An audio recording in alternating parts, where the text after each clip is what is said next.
سارا آ جائے تو تمام طالب علم کھڑے ہو جاتے ہیں۔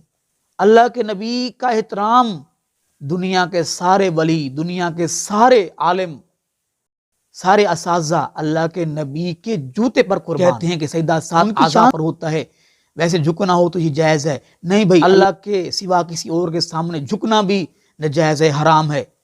جب اللہ کے حبیب تشریف لاتے تو صحابہ کرام کھڑے نہیں ہوتے تھے، وہ جانتے تھے کہ اللہ کے نبی اس بات کو، اس فعل کو ناپسند کرتے ہیں۔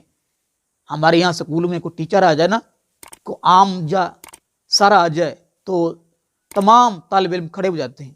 اللہ کے نبی کا احترام دنیا کے سارے ولی، دنیا کے سارے عالم، سارے اساتذہ اللہ کے نبی کے جوتے پر قربان۔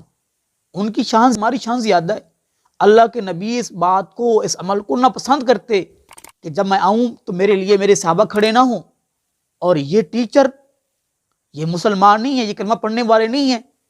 یہ بات تکبر میں آتی ہے، یہ غرور میں آتی ہے۔ اس کام کو اللہ کے نبی نے ناپسند کیا ہے۔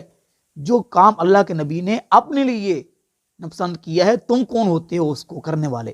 تم آئے ہو لیا جی سارے واسطے کھڑے ہو جان، جو کھڑا نہ ہوگا وہ استاد کا ادب کرنے والا نہیں ہوگا، وہ استاد کا گستاخ ہوا۔ نہیں بھائی، ایسی کوئی بات نہیں ہے۔ یہ کھڑے ہونا، جھکنا یہ اللہ کے لیے ہے۔ اللہ رب العالمین کے سامنے جھکنا چاہیے، اللہ کے لیے سجدہ ہے، چاہے وہ تعظیمی ہو یا عبادت والا سجدہ ہو، جھکنا اللہ کے لیے چاہیے۔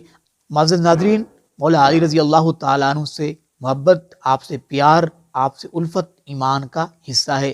جو علی رضی اللہ تعالیٰ عنہ سے محبت نہیں کرتا وہ مومن نہیں ہے، ایمان والا نہیں ہے۔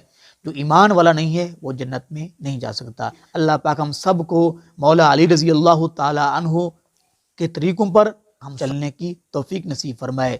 معزز ناظرین، اللہ کے حبیب علیہ الصلوۃ والسلام کی حدیث سن کر اس کو آگے ضرور شیئر کریں۔ اللہ پاک ہم سب کو اس پر عمل پیرا ہونے کی توفیق نصیب فرمائے۔ آمین۔ وما علینا الا البلاغ المبین۔